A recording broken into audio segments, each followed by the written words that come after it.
Shalom Bapak Ibu, Saudara terkasih dalam nama Tuhan kita Yesus Kristus. Kiranya kita semua dalam keadaan baik, dalam penyertaan Tuhan. Kalau seorang berkata kepada kita, saya mengasihi kamu, apa buktinya? Apakah cukup dengan hanya kata-kata saja? Maka pesan firman Tuhan hari ini mau mengingatkan kita bahwa tidak ada kasih kepada Tuhan tanpa bukti yang nyata. Sebab kasih kita terhadap Tuhan itu akan terlihat pada ketaatan kita pada firman-Nya, mampu mengasihi sesama dan mau berkorban dalam iman percaya kepada Kristus. Hal ini tentunya dapat kita lihat di dalam bacaan kita hari ini dalam Yohanes pasal yang ke-15. Namun kita fokus di ayat yang ke-9 sampai dengan ayat yang ke-17 tentang perintah supaya saling mengasihi. Tetapi saya akan membaca ayat penekanannya di ayat 9, demikianlah firman Tuhan. Seperti Bapa telah mengasihi aku, demikianlah juga aku telah mengasihi kamu. Tinggallah di dalam kasih itu. Dari bacaan kita ini saya memberikan tema perenungan hari ini adalah bukti kasih. Bapak Ibu Saudara terkasih, dalam perikop firman Tuhan ini kita menemukan bahwa perkataan Yesus tentang perintah saling mengasihi ini disampaikan olehnya pada malam sebelum ia disalibkan. Perintah ini tentunya bukan sebuah nasihat yang biasa saja, tetapi Yesus ingin mempersiapkan para muridnya saat itu menghadapi kepergiannya. Di tengah-tengah kegelisahan dan ketakutan para murid yang akan ditinggalkan oleh seorang guru yang mereka agungkan saat itu, Yesus memberi sebuah nasihat untuk menguatkan mereka. Bahkan Yesus juga menjanjikan seorang penghibur yaitu Roh Kudus yang bisa kita lihat di pasal sebelumnya yang akan menolong mereka. Yesus mendorong para murid untuk hidup di dalam Bapa yang menghasilkan buah baginya yang digambarkan seperti pokok anggur, dan puncaknya yaitu Yesus memberikan suatu perintah untuk hidup di dalam kasih. Perintah untuk saling mengasihi ini tentunya tidak hanya berlaku kepada murid saat itu saja, tetapi perintah saling mengasihi ini juga berlaku kepada setiap kita saat ini, anak-anak Tuhan, pribadi-pribadi yang sudah percaya dan menerima Yesus sebagai Tuhan dan Juru Selamat kita.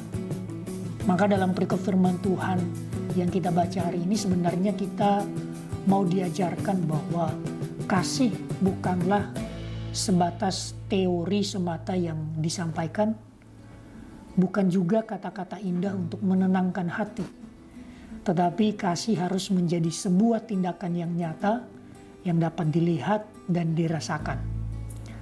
Maka dalam perenungan firman Tuhan hari ini saya memberikan 3 bukti kasih sebagai tindakan yang nyata kita mengasihi Tuhan dalam kehidupan kita. Bukti yang pertama yaitu kasih dibuktikan dalam ketaatan. Kita bisa lihat di ayat yang ke-10, Yesus berkata bahwa jika kita mengasihi Tuhan, kita harus menuruti segala perintahnya dalam kehidupan kita. Segala perintahnya. Pertanyaannya, sudahkah kita menuruti segala perintah Tuhan dalam hidup kita? Sudahkah kita melakukan firman Tuhan dalam hidup kita? Mari kita belajar dari pribadi Yesus, di mana ia taat bahkan sampai mati melakukan apa yang diperintahkan Bapanya kepadanya.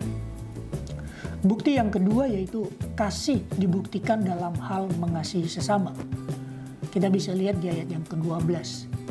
Yesus tidak berhenti bahwa kita hanya mengasihi Tuhan saja. Tetapi Yesus menegaskan bahwa kita telah menerima kasih Tuhan.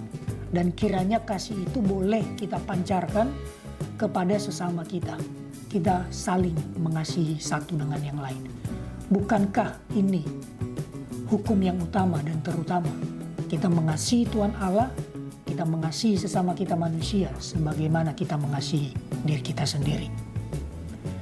Memang sulit dan tidak mudah untuk kita melakukan hal ini, hal mengasihi. Apalagi jikalau kita berbicara mengasihi orang-orang yang pernah membuat kita jengkel, orang-orang yang pernah membuat kita kecewa, membuat kita marah, dan lain sebagainya. Itu tidak mudah. Tetapi dalam perenungan firman Tuhan hari ini, izinkan saya menyampaikan ini.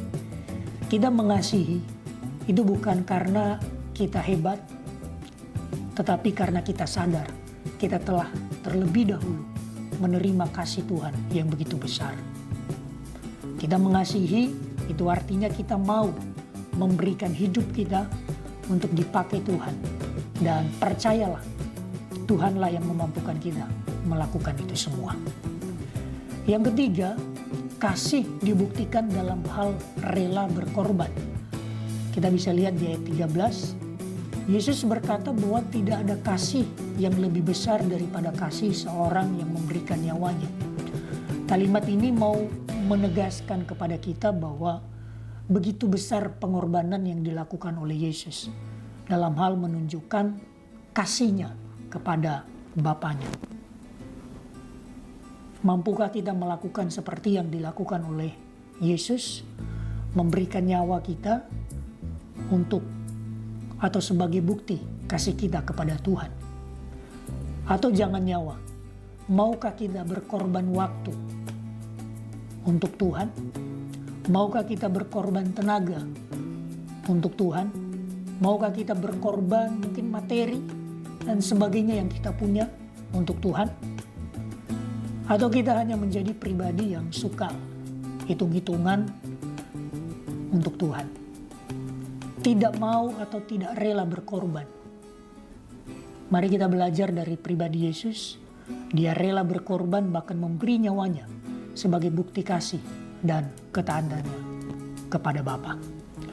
Kiranya firman Tuhan hari ini boleh memberkati kita semua. Mari kita berdoa. Bapa yang baik, kami sungguh bersyukur buat kebenaran firman Tuhan yang telah kami dengar, kami renungkan pada hari ini. Biarlah kebenaran firman Tuhan yang senantiasa boleh mengingatkan kami kembali bahwa kami harus senantiasa mengasihi Tuhan dalam kehidupan kami. Dan kasih itu harus terlihat dan terbukti di dalam kami melakukan seluruh perintah Tuhan, firman Tuhan dalam kehidupan kami. Kami juga mau mengasihi sesama kami manusia, dan kami juga mau berkorban di dalam pekerjaan Tuhan, di dalam iman percaya kami kepada Tuhan. Ajari kami Bapa, mampukan kami untuk kami boleh melakukannya dalam kehidupan kami. Biarlah kami senantiasa boleh membuktikan kasih kami kepada Tuhan dalam ketaatan, dalam hal mengasihi sesama, dan dalam hal rela berkorban. Dalam nama Tuhan Yesus kami berdoa. Amin.